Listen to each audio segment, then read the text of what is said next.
સાબરકાંઠા જિલ્લામાં રાસાયણિક ખાતરની અછત કે પછી કાળો કારોબાર? જો વાત કરીએ તો સાબરકાંઠા જિલ્લાના ખેડબ્રહ્મા તાલુકામાં સરકારી ખરીદી વેચાણ સંઘ આગળ ખેડૂતોની લાંબી લાઈનો જોવા મળી, ત્યારે જગતનો તાત લાઈનમાં ઊભો રહેવા માટે મજબૂર બન્યો છે। ત્યારે ગરીબ ખેડૂતોને જ્યારે ખાતરની જરૂર હોય છે ત્યારે જ અછત કેમ ઊભી થતી હોય છે, જેવા અનેક સવાલો ઉઠવા પામ્યા હતા। ત્યારે સ્થળ ઉપર ઊભા રહેલા ખેડૂતો દ્વારા કાળો કારોબાર થતો હોવાના ચર્ચાઓ પણ ચાલી રહી હતી। ત્યારે ખેડૂતોના ભાગનું રાસાયણિક ખાતર બારોબાર વેચી દેતા હોવાના આક્ષેપ પણ પ્રત્યક્ષદર્શીઓના મતે ગોડાઉનમાં મોટા પાયે ખાતરની થેલીઓ હોવા છતાં પણ ખેડૂતોને લાઈનમાં લગાવવાનો શું મતલબ છે? ત્યારે ખેડૂતો દ્વારા પોતાનો પાક વાવ્યા પછી ખાતરની જરૂર પડે છે, ત્યારે ખાતરની અછતને લઈને પાક બળી જતો હોય છે અને જે ભીતિને આધારે અથવા તો પાક નિષ્ફળ જવાની પણ ભીતિ રહે છે। ત્યારે સરકારશ્રી દ્વારા આ બાબતે યોગ્ય પગલાં લેવામાં આવે તેવી ખેડૂતો દ્વારા માંગ કરવામાં આવી છે।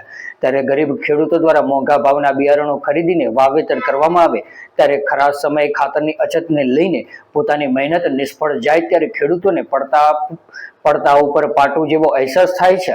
ત્યારે ચોમાસુ સિઝન પણ ખેડૂતો માટે નિરાશાજનક રહી હતી, ત્યારે હવે શિયાળુ પાક માટે પણ રાસાયણિક ખાતરની અછત થાય તો જગતનો તાત ક્યાં જાય? ત્યારે ખેતી બારે માસ નિષ્ફળ જતી હોય તો ખેડૂતને મોત વહાલું કરવું પડે તે સિવાય કોઈ છૂટકો નથી। ત્યારે સરકાર આ બાબતે કોઈ યોગ્ય પગલાં ભરે અને ખેડૂતોની માંગ પૂરી કરે તેવી આશા વ્યક્ત કરી હતી। મારું નામ ભૂરતીબેન, ગામ કંથાપુરા।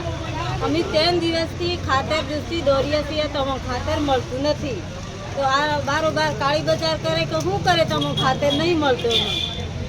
અત્યારે ખાતરની જરૂર છે અમારે, અમને ખાતર નહીં મળતું તો અમારે શું કરવાનું? ખેતીવાડી કેવી રીતે થાય અમારે? બોલો। અંગારી નરેશભાઈ ચિત્રોડભાઈ, તાલુકો ખેડબ્રહ્મા, જિલ્લો સાબરકાંઠા। અહીંયા સરકારી સેવા સંઘ મંડળીમાંથી જે ગ્રાહકોને ખાતર અત્યારે એક બાજુ એમનો સમય પૂરો થઈ ગયો વાવેતરનો અને પોણની તંગી પડે છે, ખાતર એમને લાગતે વખતે કરી નાખે છે, આધાર કાર્ડ આગલા દિવસે લઈ જશે, જેમનો આધાર કાર્ડ આપ્યો એમને પૂરું થયા પછી બીજા માણસોને આપીએ એમ કહે છે આ લોકો, અને એમનો ગોડાઉનમાં ભરેલી છે ખાતર, તોય બી પબ્લિકને આપતા નહીં। અને 200 થી 300 માણસો અહીંયા હાલ હાજર છે તો બી ખાતર નહીં આપતા, એટલે આ ખાતર કઈ રીતના આપવાનું એ ખબર પડતી